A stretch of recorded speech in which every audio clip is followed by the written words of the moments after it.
present the paper, then I will talk to you, Beatrice, then to you, and then to Brigitte. So you can take. Yeah, I mean, feel free to target your intervention also on Poland or you see. Really sorry, I've got to run. Will there be a Okay, recording? sure, Yeah, sure, yeah. of course, Go, I can imagine the day. Yeah, because works for Bloomberg, we need to do the coverage of tariffs. So you have no reaction to tariffs. He works with yeah, it's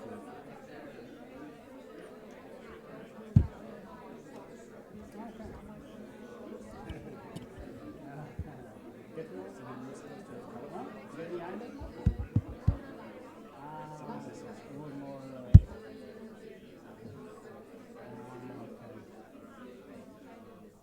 can be okay.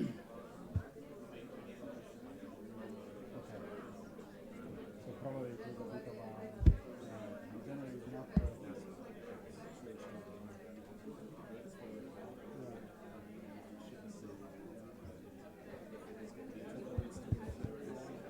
yeah. Okay, so welcome. We can start in a second as the people. Okay, so good afternoon. Good to see you all here in a full house. I guess we all need a break from the tariffs news cycle. So this is not going to be a therapy group on that post-Liberation Day thing, but we will focus on something that possibly is as important, at least for the longer term.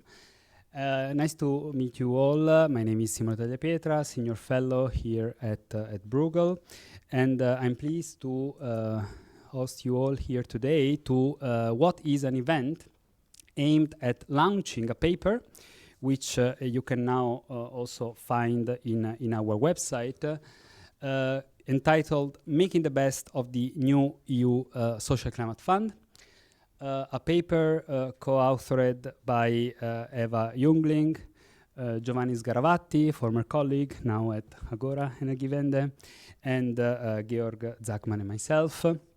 A paper, as I said, that you can now freely download.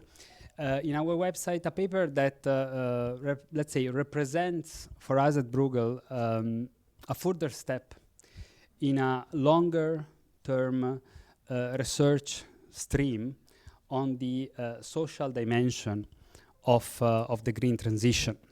This topic, for us as a macroeconomic think tank, has always been extremely important. This issue is very close to our heart.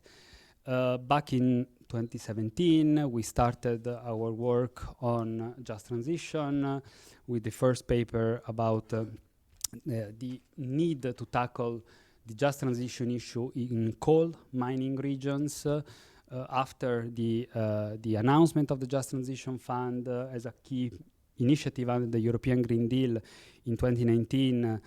We wrote, I think, upon request of the European Parliament, 2 different reports on the specificities of this initiative to inform the Parliament negotiation position on the file for the trialogue. And afterwards, we kept working on this issue, publishing Georg a book on the distribution implication of climate policy. And then last year, the social dimension was featuring high in our Cambridge handbook on the macroeconomics of decarbonization. So this is just to say that this issue has been with us for quite some time. And this has also given us the chance to, I would say, see how this issue and the perceptions around this issue have changed over time. And I think the more we progress and we move forward in this space, I think the more it's clear that the most difficult part of the journey certainly lies in front of us. Tackling the just transition dimension, for example, in coal mining region, was a key stumbling block politically ahead of the launch of the European Green Deal, but still, that was a very confined issue, very important for certain countries like Poland, but if you look at the total number of jobs entailed, minor in comparison to the current social dimension we are reflecting on, which is really how to address the challenges to the most vulnerable citizens across Europe as decarbonization accelerates and enters sectors like transport and buildings, where climate policy really becomes visible to people in their daily life. Now, in this house, we don't have an institutional position or standing on things, but we tend to be strong supporters of carbon pricing. And we have, at least Georg and I, strongly supported the launch of the ETS2, so the creation of this second carbon market for buildings and transport, namely, because we think that's a necessary part of the toolkit, and that's really needed to ensure a cost-efficient decarbonization trajectory in the buildings and transport sector. However, it is fundamental to look at how carbon dividends are utilized. So the establishment of the Social Climate Fund and also the provisions related to the utilization of the national revenues really for these specific purposes of supporting decarbonization in the sectors was, in our view, extremely important. It's textbook action to be taken, right? So you put carbon price and you make sure that the carbon dividends are utilized to support the most vulnerable, but of course, very much depend on the ability of member states to put in place sensible policies. And in particular, when it comes to the Social Climate Fund, a lot will depend on the quality of the social climate plans that will have to be submitted, by the way, ahead of the summer by the member states. So we think, to make a long story short, that the Social Climate Fund is going to be a central pillar of the EU quest to ensure a just and fair green transition in the coming years. And we wanted to basically use this paper also to raise the political importance of this fund, but also really to increase pressure on member states to basically take the social climate plan seriously and make sure to really make the best of them to support vulnerable citizens that will be unavoidably impacted by the inclusion of a new carbon pricing in this sector in the coming years. Now, the paper will be shortly presented to you by my friend and colleague Georg Zachman, and we will then move into the conversation with our panel, which is today composed by three distinguished guests, which I'm honored to present. Beatrice Jordi, Director for Carbon Markets and Clean Mobility at DG Klima. Birgitte Knopf, Director of the German think tank Zukunft Klimasozial from Berlin. Thank you for joining us online. And Joanna Pandera, President of Forum Energy in Poland, and also a fellow colleague at the EUI as a part-time professor at the School of Transnational Governance. We will then, after this first round in the panel, move into the usual Q&A. And for that, let me remember that all of you also online can participate to the conversation using Slido. And the hashtag for the conversation today is simply SCF. Georg, over to you. Thank you. And put on the mic, they did it, and also put on these slides if possible. So why are we talking again Social Climate Fund, or why do we have to talk about the Social Climate Fund? And as Simone said, it is essentially about the ETS2. Now we are talking big numbers these days, and ETS2 is going to be a very, very significant instrument if it is going to start in 2027. And as you will have probably picked up, the political discussions about the introduction of the ETS2 have gained momentum, have gained noise. So people are doubting whether it is still the right tool, given the social implications that I'm going also to discuss today. So why do does the Commission and why do we still believe that a strong ETS2 is the way forward?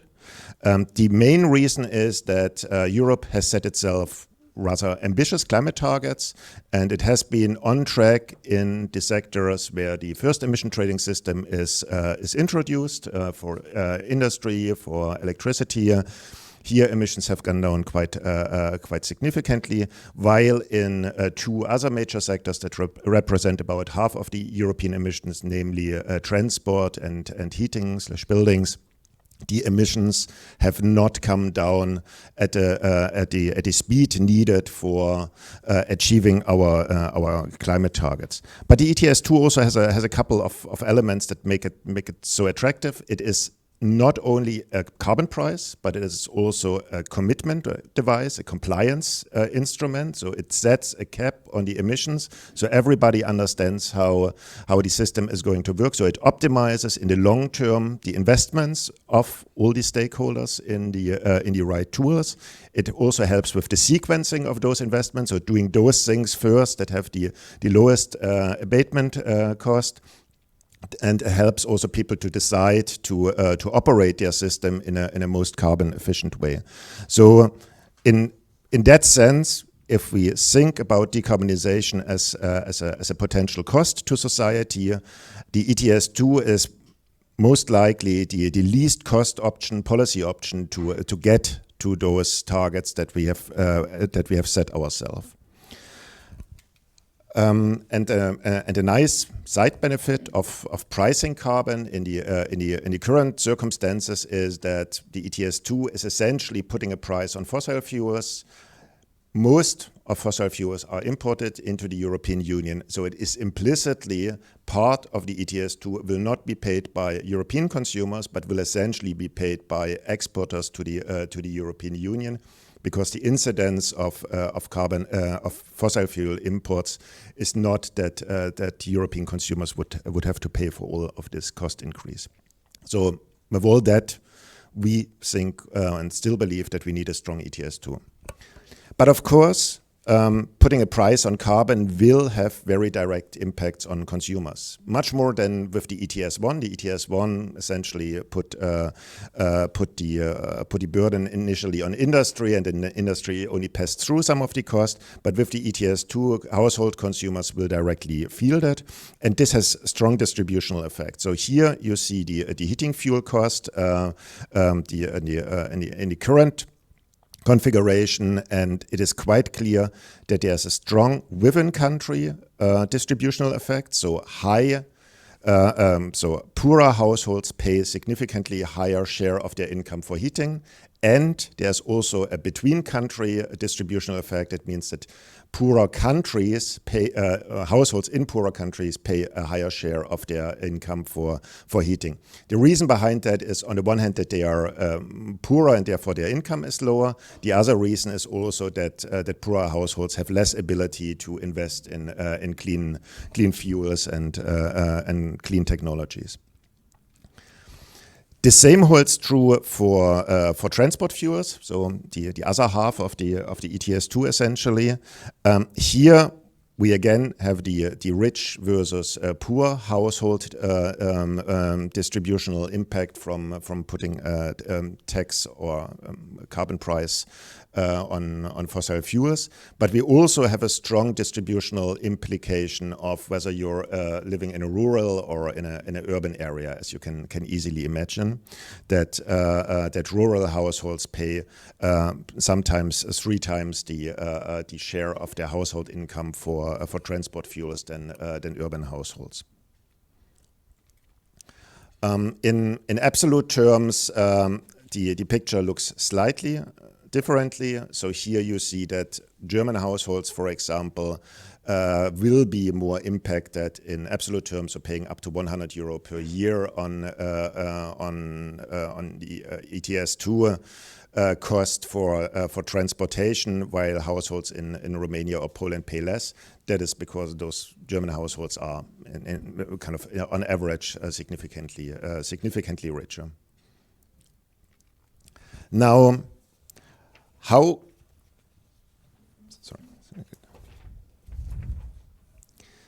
So the distributional effects that I outlined to you are broadly known. I think we are all aware that there is this issue, and accordingly, the EU devised a multi-layered architecture to address these distributional effects.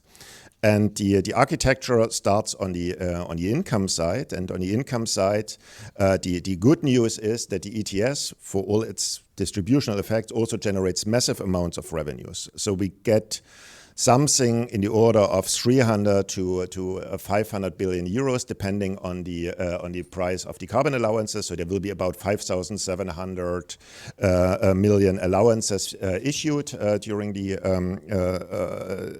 period in the ETS2, and then putting a price of 60 to 100 euro to them, you get to these numbers. Now, only a fraction of this money is going into the Social Climate Fund, which is the topic of today. So that is capped at 65 billion euros that are going into the Social Climate Fund that we discussed today. The rest of the money is going to member states and member states' budgets. Member states are, however, requested to also use this revenue to lower the cost arising from the ETS2 by supporting investments in moving out of ETS2 emissions and helping their consumers. And member states are asked to top up the money from the Social Climate Fund with some domestic revenues in order to underpin their social climate plans. So the social climate plans are fueled by 75% money from the Social Climate Fund and 25% from national top-up money. In our view, we see two weaknesses. First weakness is that we have currently a safeguard mechanism for the carbon price at 45 euros per ton. Given the emission dynamics that we see, we believe that it will be very difficult to protect this level of 45 euro per ton if we want to achieve our climate targets in the ETS2. But if the price goes beyond that, then the Social Climate Fund will remain capped, while the overall revenues and the overall cost for consumers will continue to increase. So there seems to be a disconnect that might need to be addressed. And the other disconnect that we worry about is that member states might just not do enough to protect the most vulnerable consumers with the money at hand, because they have other priorities, fiscal issues, or trying to fulfill other purposes with that money. And here, the question is to which degree the hardwiring from the European rules is enough to push member states to do the right thing. In principle, the Social Climate Fund could be enough for the most vulnerable consumers in the most vulnerable countries. So what you see here on the left-hand side is that the contributions from the Social Climate Fund are distributed in a way that benefits poorer countries. And on the right-hand side, the dots represent the income level of the population in terms of compensation. So see whether that shows here. So what you see here is that for Greece, the third decile, so the 30% poorest population, will get about will be able to get about 450 euros from the Social Climate Fund, and that would be easily enough to compensate them from an average cost from the ETS2 of something more than 400 euros per year. So the European tools, especially for the poorer countries, are enough to even help the not so rich population, and for the poorest part of the population, so the 10% poorest, it's almost all of the country. In almost all of the countries, consumers can be compensated for cost from the ETS2. So the overall sums and architecture is relatively solid. Now, what's the next steps? Well, the next steps are rather ambitious, and that is what Simona already mentioned at the beginning. There is an issue that that member states need really to move ahead to develop the social climate plans very, very quickly and very thoroughly. Otherwise, we might end up with a system that kicks in and starts collecting significant amount of money, and we don't have the redistributive schemes in place. And one of the big challenges that we have been seeing also when talking in workshops before this writing the paper was that local capacity is very strained, especially in smaller member states, to develop such plans. So we can only call to all the member states to put more emphasis on developing these funds these plans in a sensible way. Now, we talked a bit about the income side, a bit about the architecture, and now about the expenditure side. The expenditure side will consist of different layers again. There is, first of all, a layer that is not unimportant, that is administrative capacity. So about 2.5% of the money member states are allowed to spend on administration, which, given that some of the instruments have never been tested and are quite complicated, might be tight. A second important element is direct income support. Here, member states can really hand out checks to certain parts of the population. The Commission kind of kept it, or the European Union kept it at maximum 37.5% of direct income support that you can give. And the hope was that member states would find ways to essentially help investments in clean technologies for poor households, because that has the double benefit of, on the one hand, helping those poor households to invest themselves out of the carbon cost, and also have a distributional effect between different types of households. Then on top, you have the national top-up funding, where member states, and especially the richer member states for which the social climate fund money will not be enough, can chip in. And our impression is that member states should use more of that, but it's rather unclear whether richer member states would be willing to use European tools for that, or rather use their very own tools. And further enablers to invest in decarbonization on a broader front require additional investments. And we believe that it's very hard to design a perfect mechanism. If you want to design a perfect mechanism, it's going to be extremely complicated. You need a lot of bureaucracy. So maybe getting a less perfect mechanism, but introducing some type of hardship fund might be a good compromise to protect the most vulnerable without getting into super bureaucratic monsters here. What we also put on this slide, and sorry, it's a bit too much for one slide, is that we think that public communication is key. So we need to communicate what good comes out of the social climate fund, also to maintain the political viability of the instrument. And we believe that member states should experiment with different things. We have so many ideas. We have collected a lot of these ideas in the paper that are available. Some of them are really very nice ones, like leasing for heat pumps or electric vehicle programs that some countries have pioneered. And we should do a big registry of those. We should monitor how they are going and make this information available to other member states to learn from them. And then there is my last kind of suggestion for also what the European policy side should take more care about is to which degree these social climate plans are very rigid and need to be carried through as they were initially designed, or how much learning can be introduced in those social climate plans over time in order to reflect all the knowledge that we gain on the member states level. And with that, I close and can only invite you to have a look into the paper and the discussion. Thank you. Thank you.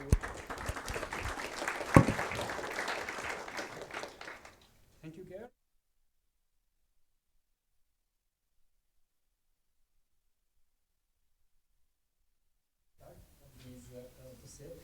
So please, your views will be more than welcome. Well, many thanks, and a pleasure to be here. First, big thanks Georg for the very good paper. I think that it tackles many points that we absolutely share. Like it's that we need to be first welcome the Social Climate Fund. I think that it's kind of obvious, but that the ETS2 comes with that in tandem with SCF. It was clearly in the intention of the Commission, clearly in the co-legislator's decision, and it is a mechanism to make climate policies even more progressive. Especially we know that in heating, there is a sector even stronger than transport that we can be risking of going to digression. So climate policies and polluter pays in investing in progressive social policies is new. It's a shame it's new. It shouldn't have been new, but it is. This emphasis is highly welcome. So, what you said is we need to make an agile system. It is true, and we are trying to do. Despite, of course, we are talking about money. So when we talk about money, we need the controls and all the frameworks. But we are trying to do put it agility. It's a performance base. So it means that you are paid as a member state depending on your indicators and achievements. It's not an invoice, how you spend, then I'm paid. It's performance-based instrument. What you said about the good practices, and we are trying, call it social leasing of electrical vehicles. This exists already in France.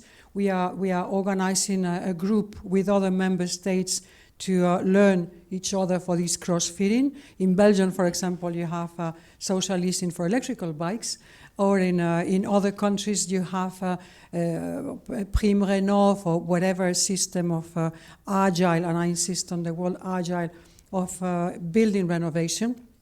We are trying to do this cross-fitting. Heat pumps is a good idea, probably we'll need to do how to do it.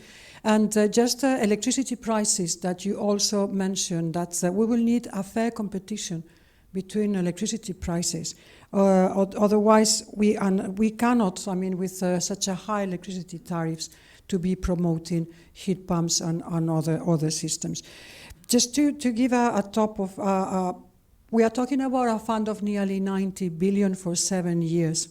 But yearly, Europe is having fossil fuel subsidies of more than 100 billion per year. So I think that is something that we need to put on the table. And that's why the Social Climate Fund is not only money and investment, but it's also to do measures. And this is what we are trying to do with member states.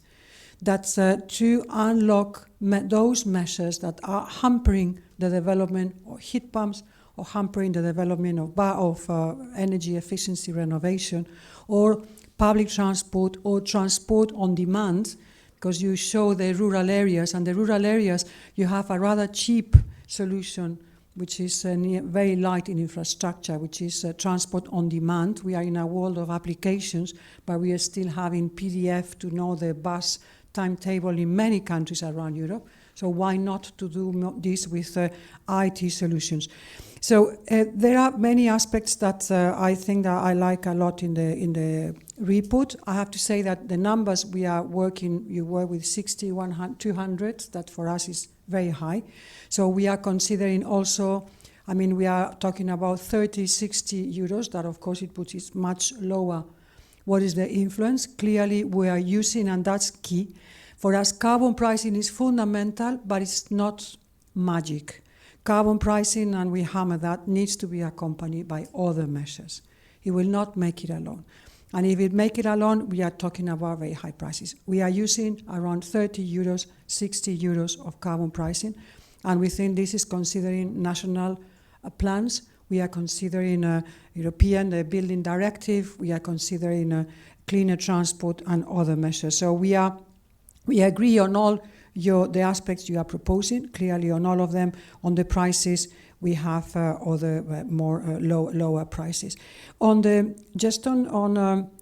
If I could also react, there is, and this is my last point. I like a lot what you said, that 10% of the poorest around Europe are covered, all countries. And then in poorer countries, we are clearly going to middle class. And that's a very important point. And we need to have transparency from member states and local authorities, because I have to say there is a lot of obscurity on communication, on measures. There is a lot of obscurity or transparency on prices, on what exists at member states. Subsidies still to fossil fuels. I come back to the 110 billion per year fossil fuels subsidies still in Europe. And we need to be very transparent of what exists in a member state and what the social climate fund can make. But I insist, what we are trying to do together with member states, with intense work, we have meeting with them, drafting. We work with the 27, very tough. We have 1/3 of member states already rather advanced. What we are insisting is that we are not talking only about injecting money. We are talking about measures, and we are talking also about consumers' choices, because consumers' choices are very limited in many member states. Call it in transport, call it in building. There is an enormous number of barriers around. And SCF, the Social Climate Fund, we can contribute to that, but we will need a belt of other instruments and other actions around that to make the Social Climate Fund a success. Thank you, Beatrice. Thank you in particular for stressing an important point in my view, which is the one that there is no silver bullet, as always in this space, and carbon pricing alone cannot, by definition, deliver, but we need it as a part of a toolkit to have a cost-efficient decarbonization pathway. And what you said about fossil fuel subsidies is probably something that we of course all know, but is every time astonishing, to remember the figure, and to think about the fact that we currently live in a system which is still favoring fossil fuels and discouraging in practice green investments when you look at our taxation systems, and I think that's probably one of the most important novelties of this new commission, to link more the taxation file with climate, and this new momentum on fixing this asymmetry in the taxation systems we have, so to make sure that we favor clean electricity vis-a-vis fossil fuels and gas in particular, which is still taxed a fraction of what electricity is taxed.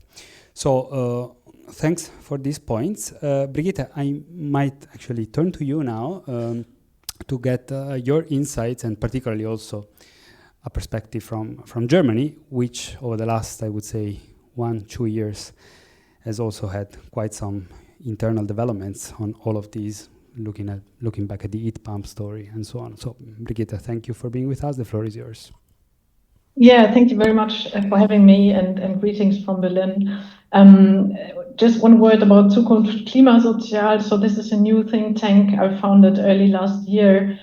You could translate it to Institute for Social Climate Policy, because I think it's really important to think climate and the social aspects from the very beginning onwards. So this was the motivation, and I think it's really essential that we provide ideas for that. And starting from that, a little bit more broader perspective, I would like to share one slide that we use as a kind of conceptual framework, and I hope you can see it now. Is coming. Not voila. We can see it. Can you see it? Yes, we can see it. Yeah. Okay, that's great. Yeah. So this perhaps to get one step back and with a little bit more broader perspective that goes a little bit beyond the Social Climate Fund. I think this Social Climate Fund is really a centerpiece and very important. But I think it's also important that we provide also for the middle of the households, for the middle income households, also a broader perspective. So our approach consists of 4 pillars. So the first pillar is infrastructure. We have to provide the alternatives. That's public transport or district heating, or also electricity grids. So this is to have the alternatives. Then we need targeted subsidies for the technology switch. You mentioned it before, to electric vehicles or to heat pumps. The social approaches with the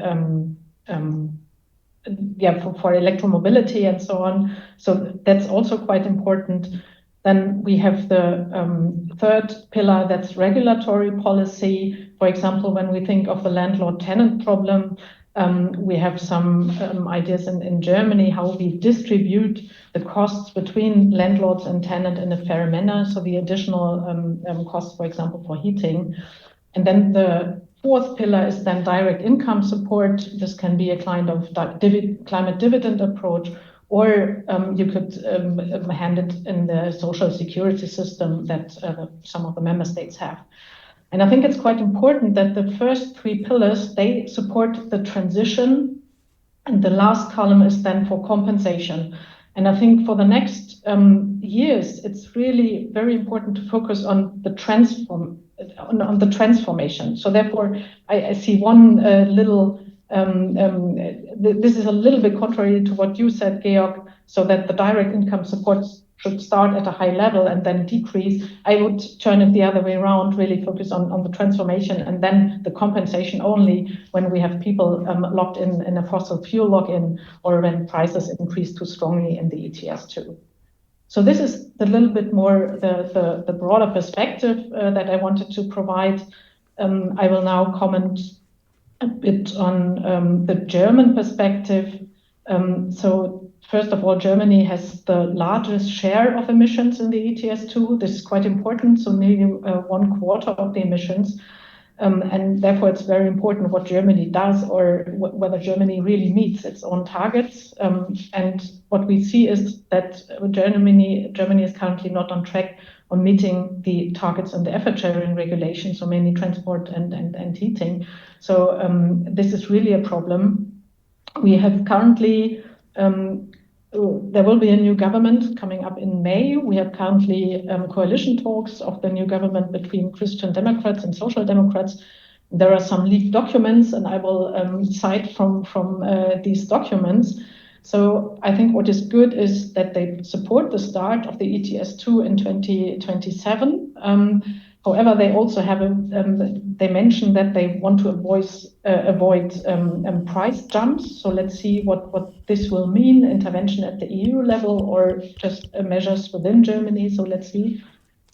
What I think it's quite important that they say that we will utilize the resources from the Social Climate Fund to support vulnerable households. And this is in a sense important because for Germany, the money that is in the Social Climate Fund is not that huge compared to the ETS2 revenues. So for Germany, the ETS2 revenues are really much more important.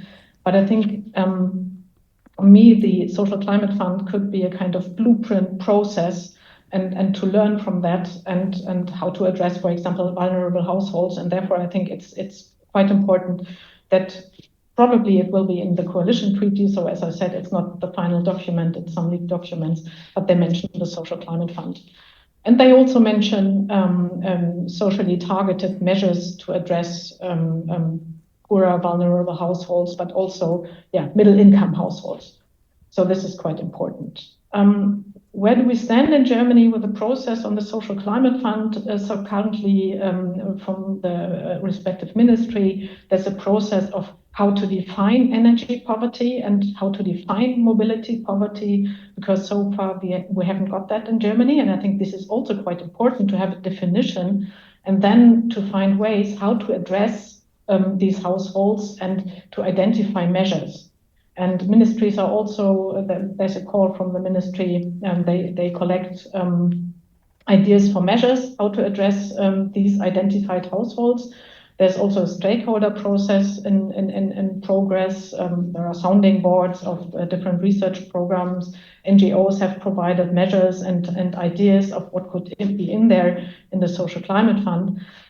So the process is going on, but because we will have the change in government, I'm not sure whether they will really meet the timeline until midsummer to provide the Social Climate Plan. So my personal view on the process in Germany, as I said before, I don't think it's the Social Climate Fund is that important in terms of money. That's different for other countries, but for Germany, I said before, so the revenues from the ETS2 are much, much larger. But I think the process is quite important to identify vulnerable households, also to have the administrative infrastructure available, how to address these households, right? So this is also not so easy. And I think this is important. So the process is much more important. And I would, and then we can use the Social Climate Fund to have scalable ideas of how we can provide also measures for the broader population, that because they might also need support for the transformation. So in that sense, I very much agree with what Georg said before. So it's a mutual learning process that we have to enforce and exchange ideas between countries. And I would very strongly support that. And with that, we can hopefully see some measures that can be scaled in one country and then in another country. So yeah, very much agree with this idea of mutual learning. Thank you. Thank you, Brigitte. Thank you very much, and thank you for stressing this mutual learning dimension, which I think we also discussed prominently in the paper.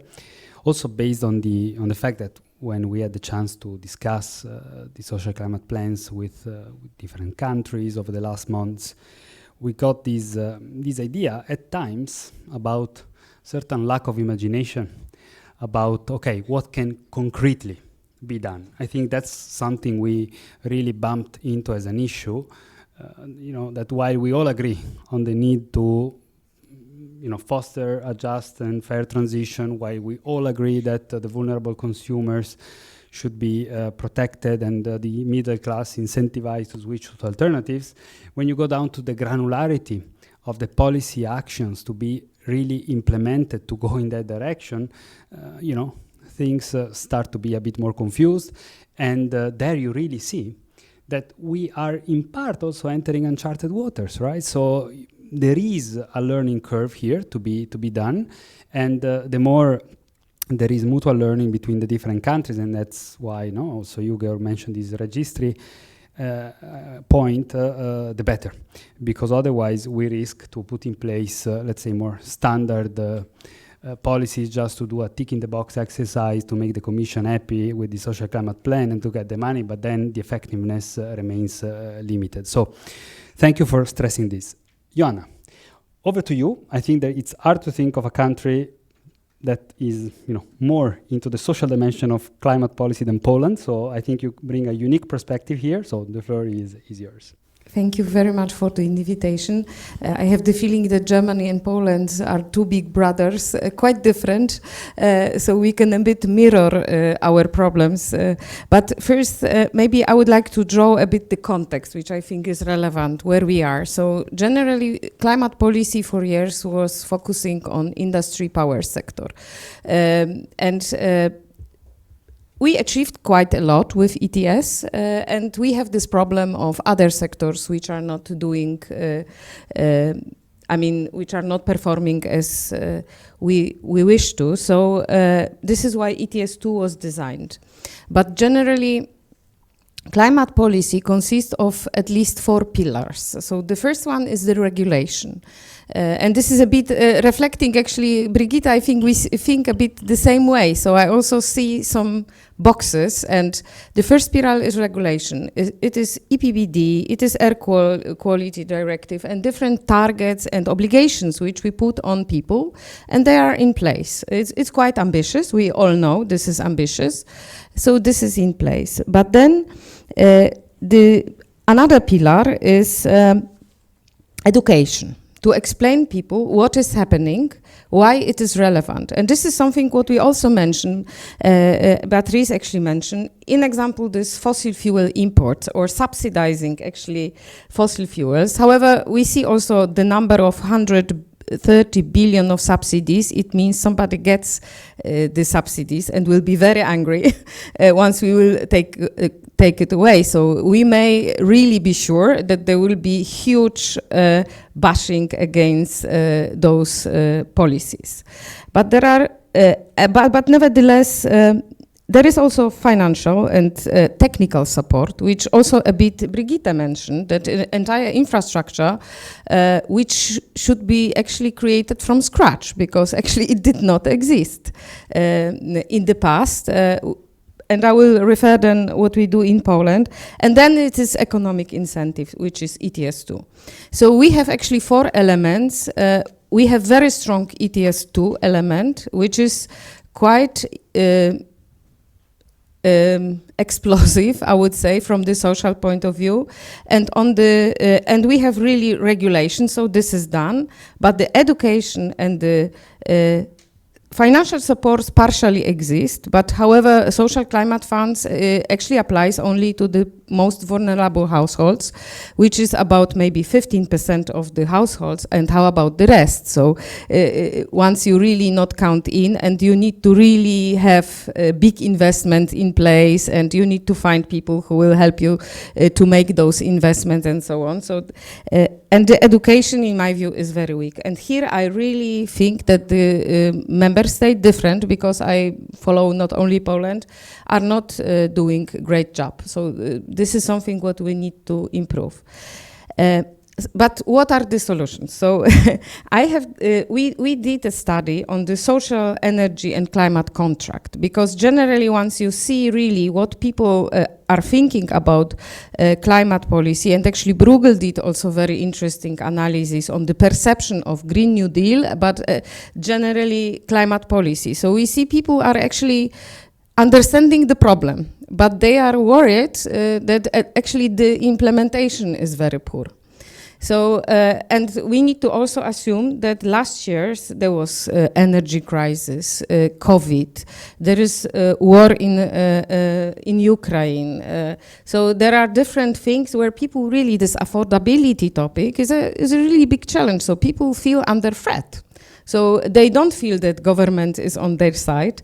And now we are entering in this sphere, and where we need to really improve not only those social innovations, financial scheme funding, but also, in example, consumer protection. So once we really push people to invest, they will not be really cheated. And this is something where we actually are quite interesting laboratory as Poland, because for now few years we have probably the biggest energy support, energy transition support program in Europe. I can imagine Clean Air program, which is a laboratory where why it is so difficult. So even if you have big funds, you have actually will of the government. Then the entire infrastructure, like National Fund for Environmental Protection, is responsible for actually supporting everybody, including the poorest households. By the way, poorest households, most vulnerable ones, are most difficult. So they are struggling already for 5 years, how to actually attract those households really to act. And then once they increase, in example, now the average subsidy which you can get is 30,000 euro per house. So it's a lot. So you have a lot of companies who would really like to engage, but in practice, investments are made, but then people realize that the results are not good. So in example, the energy bill goes up. And then there is this disappointment growing and a bit confusion, actually, what I should do as a household. So maybe, so I think that the social contract, which I'm talking about, should, and I talked also with decision makers in Poland, and they told me that maybe European Commission could propose it, is really to force country to prepare a set of measures on how to protect households, but how to actually inform them what will happen in 5 and 10 years, what is the direction of travel, and basically where they can count, they can get both financial but also technical support. Because now, even if there are funds and you want to make investment, it's really hard to find neutral advisors. We don't have auditors, so many insulation investments are really not of good quality. You have only, technology providers which sell you everything, but then the results are really not good. So those social climate and energy contracts should really put in one place different types of actions, but also scenarios for the household, what will happen in the future. Our government is not taking this responsibility, unfortunately, is very much afraid of ETS2, and sometimes plays against its policy, by the way. So I don't think it's really transparent and constructive play. However, maybe just concluding, social climate plan is under preparation. There are a lot of, actually the plan does not look very bad, in a sense that there are investments which are planned. It will fuel this cleaner program, which I told you. So it already exists. So it's not that next year we will start social climate plans, because it's already ongoing. So it was just revised. Last week there was new, basically the program collapsed, you may say, end of the year, and then was stopped very violently. And now, like last week, was started again. So there are a lot of tries and really concrete examples what should be improved. But what worries me that in those social climate plans there are again only investments and not actually the reforms which could really help people to get in and to win with energy transition, because it will be very hard actually to force people to act once they will pay more in the future, and the operational cost will be high. And this is something which I think we need to acknowledge.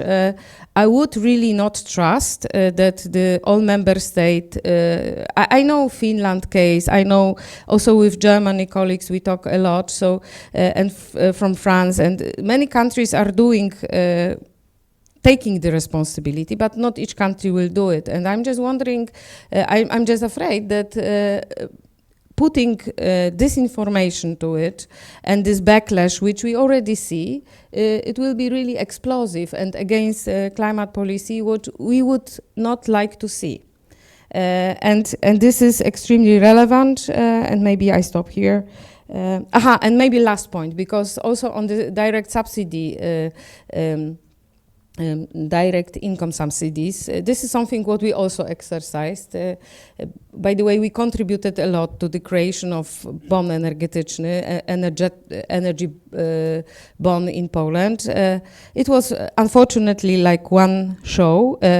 I think what is really relevant to the direct income subsidies connect with data collection, because you get actually we have a huge problem, by the way, that we are designing big social energy transition plan without data.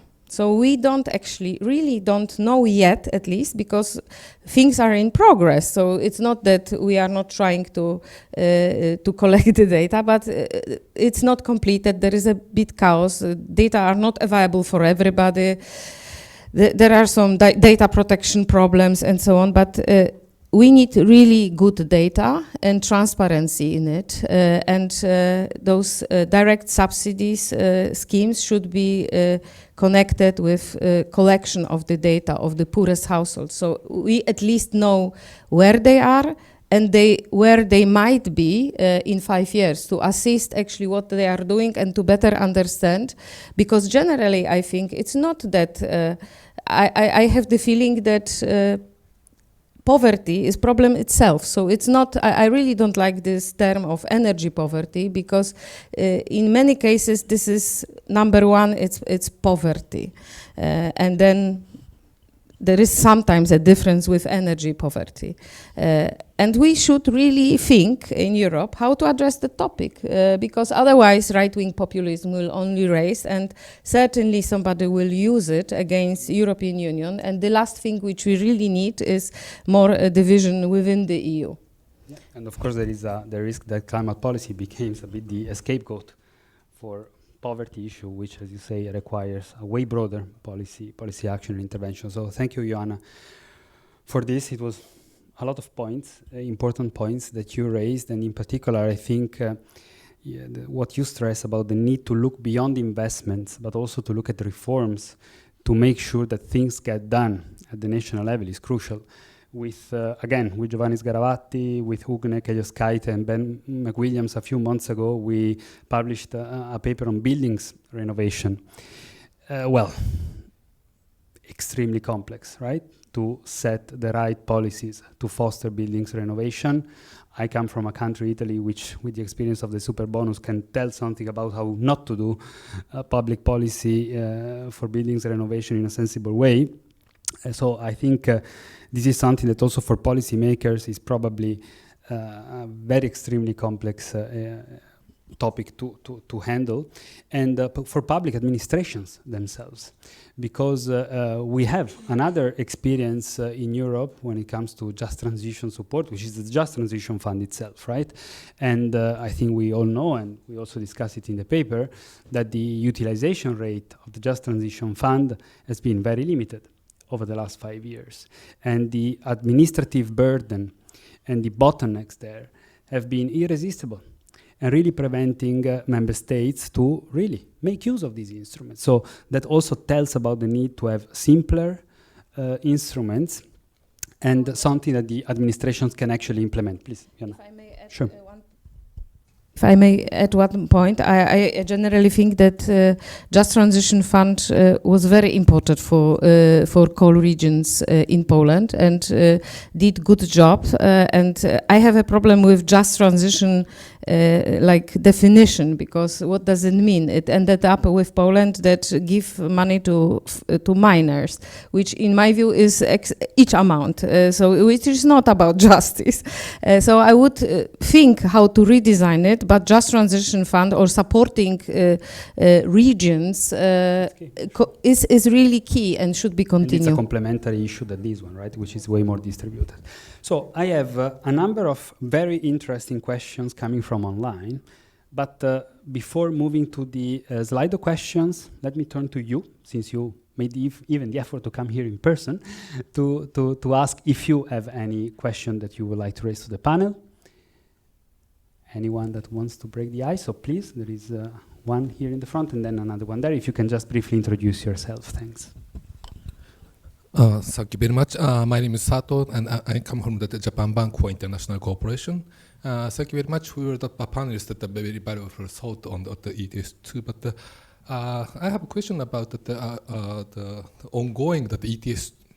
Actually, could you kindly share your views on your assessment of this ongoing ETS could achieve the initial objective? Or what is the lesson learned, and what kind of implication for the ETS2? Thank you very much. Thank you very much. I think there was another one here in the front, right? Yes, please.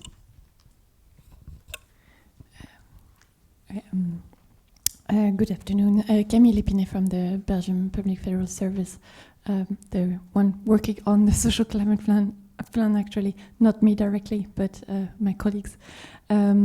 And my question was more in relation to the debates on the MFF, which are started, because the ETS review are more and more looked for, especially for EU own resource, for instance. Are there any chance? How do you see the future of the Social Climate Fund in the next MFF?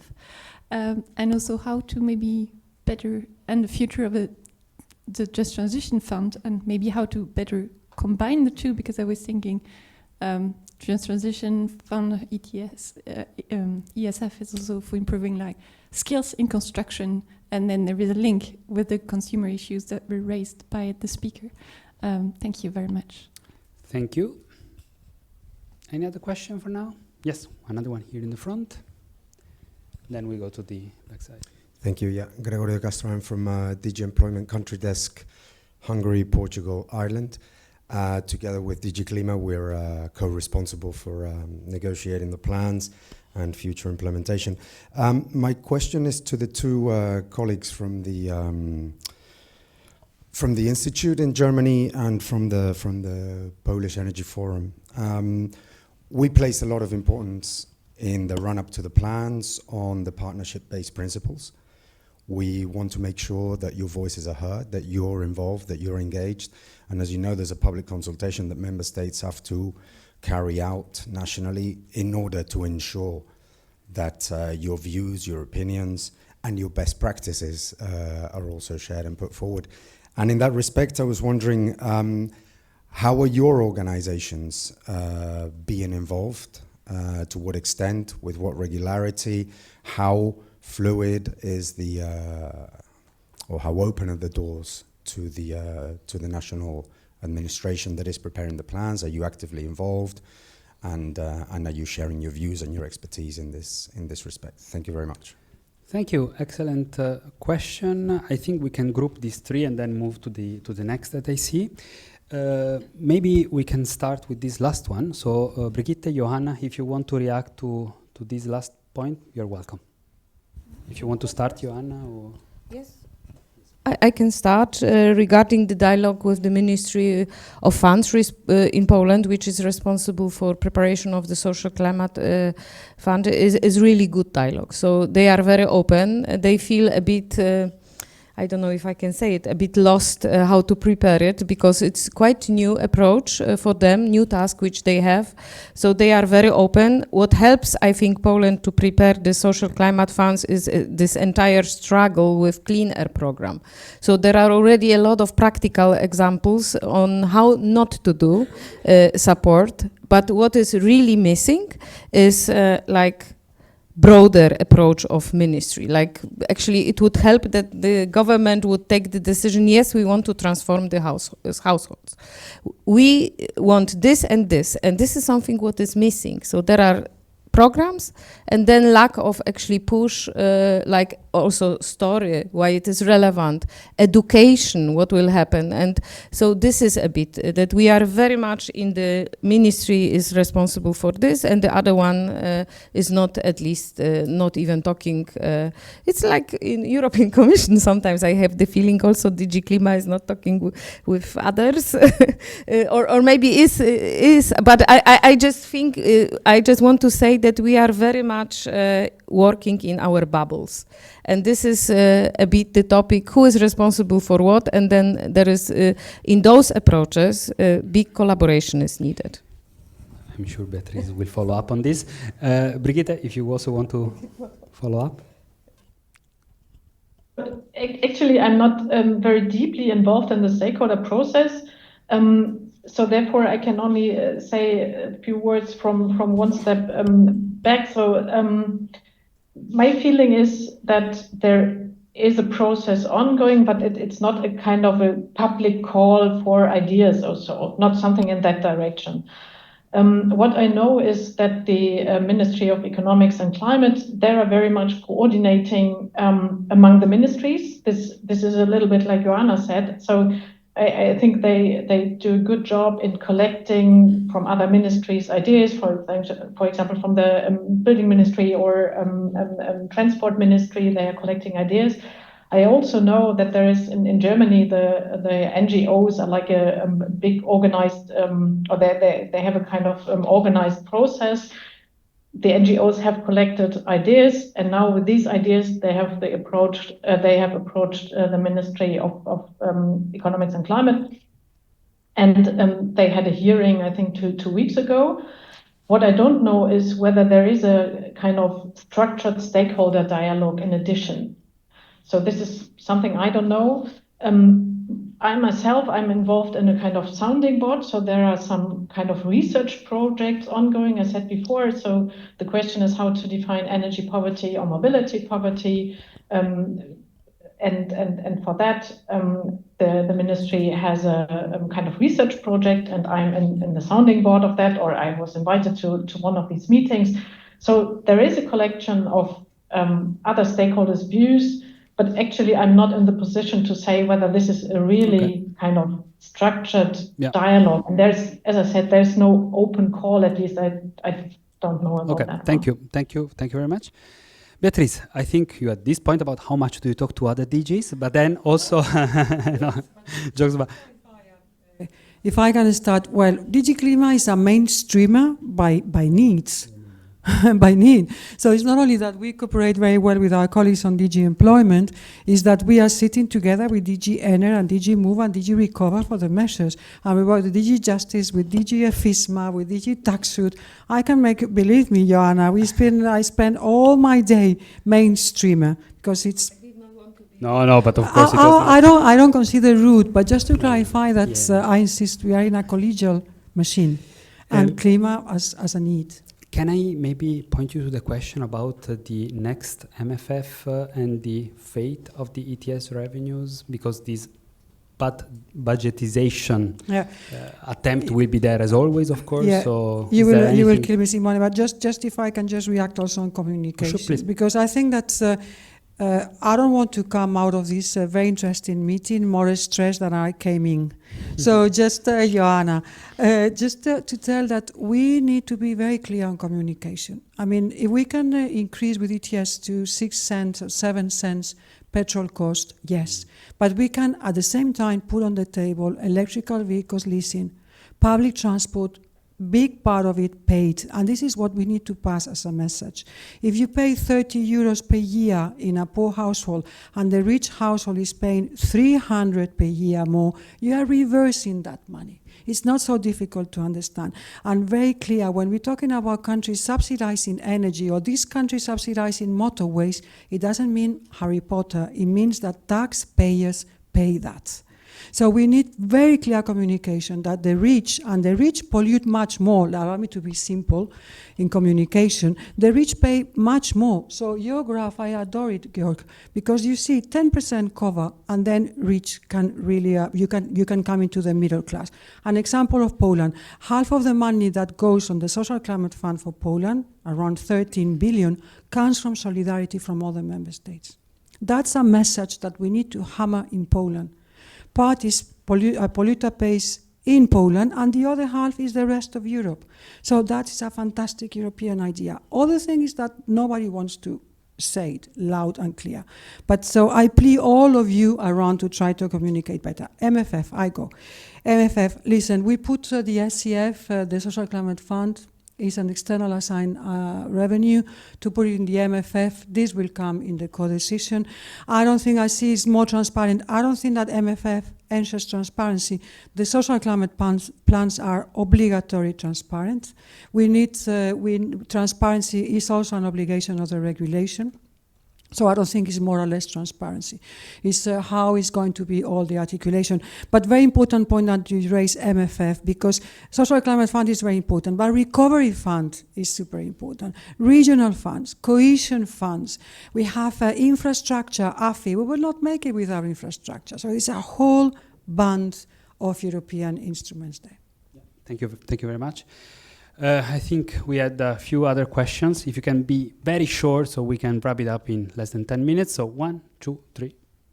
You get freedom to pick the three that were first to raise their hands. Yes, I think first here. Thanks. Yeah, thank you so much. My name is Till Eichler, working for Transport Environment. One quick question on the governance of the different plans. So we would very happy to have DG Klima here as well. So do you see any also in light of simplification and streamlining, any way of in the future to combine reporting and planning efforts for NECPs, for example, with social climate plans, just transition plans? How do you see this coming together to make it easier for the authorities on the ground, and also create more transparency on the way forward, helping member states at the higher level also to see where do we go? Very clear. Thank you for the question. I think there was another there, and then we go back there. Thank you very much. Welcome. My name is Alexander Fahl. I'm from Columbia University, and my question very much goes on to a point that Dr. Pandera has mentioned before, and now you, Mrs. Aguirre, also mentioned communication. What have we been doing wrong as regards communication of climate regulation and policy, such that with disinformation, the wrong parts have come into our society? What you said, we need to have better communication. What have we been doing wrong, and what can we improve? Thank you. Thank you very much. And then finally, there was a question on the back there.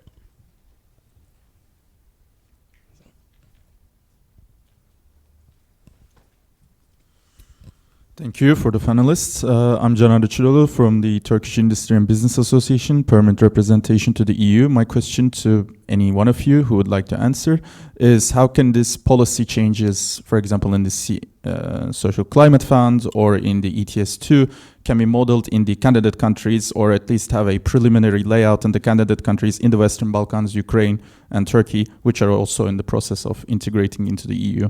Now that's especially the high-level talks with Turkey has started between the EU. How is that going to pan out from enlargement perspective. Let's put it that way. That's great. Thank you so much. And I think this will be also for Georg and Ukraine. So maybe, Beatrice, if I may turn to you to the question about the governance of the plans and the possibility to link the NECPs, the social climate plans, and the just transition plans. And also there was a question online about the deadlines. What happens if the big countries are not respecting the deadline for the social climate plan submission ahead of the summer? Yeah, so just first is the reporting. I mean, you're absolutely right, and we try to simplify. NECPs has one chapter on social climate funds, but we have a problem of timing. And it's when we adopted the Fit for 55, the social climate fund, we want to start the 1st of January, so 2026. So next year we can start paying. And by the way, publicity, whatever measure already that started last year could be eligible also for the social climate fund. Don't hesitate to whisper to the ears or shout to the ears of your government. So it was a problem of timing. The NECPs was previously adopted, and as you know, NECPs were earlier. So to even rush more for the sake of simplification, it would have been too tough for member states. But you are right in the future for a possible merge. And the other one was on the deadline. There was a question online. What if the big member states are not respecting the deadline for the submission of the social climate plans ahead of the Listen, summer? if they delay the deadline, it's bad for them, because then the money will not be there. So if there's no social climate fund, just to clarify that the Commission needs to adopt and approve the SCPs, the plans. So it could be a Commission rejection or it could be a Commission approval. But if it's late, we are going to be late also. So we are delaying the cash money. Voila, no pressure then to respect the deadline.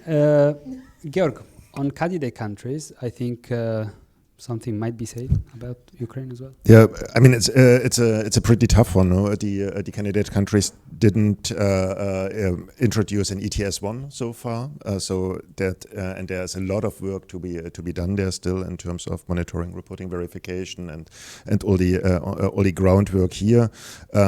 My understanding is there's different ways to go forward. Some countries are considering whether first to introduce some form of national carbon taxes to at least go in the direction. Then there's some discussion of having regional schemes as a kind of learning for entering the European scheme. For the European Union, the challenge is also to see at which state we would accept them into our kind of into our treasure, which is the ETS, because it is a system that is kind of designed in a very high integrity way that makes sure that that kind of no additional allowances are being created than necessary. So I can only say it is a super relevant question, and we should definitely look all more into that. But I don't know whether. But this is your way to say that a paper might be coming up on that in a few months' time. So we have few minutes left. There is still this question about the communication. So what went wrong on communicating climate and the social dimension? So maybe Brigitte and Joanna, you can both take 1 minute for that. Brigitte, please go first if you wish. It's an important question, and in my view, it's not only about communication, because communication can only build on a material basis. And I think we have to provide and to show that with the climate transformation, we can improve the everyday life of people, right? So when we can show that we have health improvements, or we have better transport systems, we have cleaner cities and so on, so better infrastructure available. So, and then on that we can build up a communication, but it's not just to make another communication and then that's it, right? So I would turn it the other way around, show the improvements and then build the communication. And I think so far we are lacking to show that kind of material improvement of everyday life. Thank you. Joanna? Very briefly, I don't think we made big mistakes with communication of climate policy. It's just the matter that we are not catching up with disinformation. Disinformation is just much stronger than our communication. Once we are experts and we design some policies and we think all is fine and there is no reason to be worried, then suddenly disinformation comes and then it destroys, and we are not acting because we are experts, so we will not deal with Russian trolls. But they are stronger, and this is a bit the problem which I see. And I would like to make one point on governance, because I think it's extremely relevant, the question that we should really bind NECP with funds. This is something which is not going now well.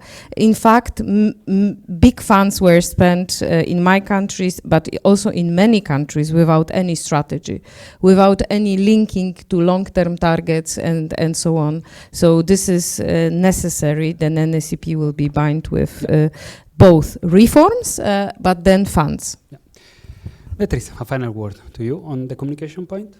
I fully agree with Joanna and with Birgitte, but first, there are plenty of lies around us.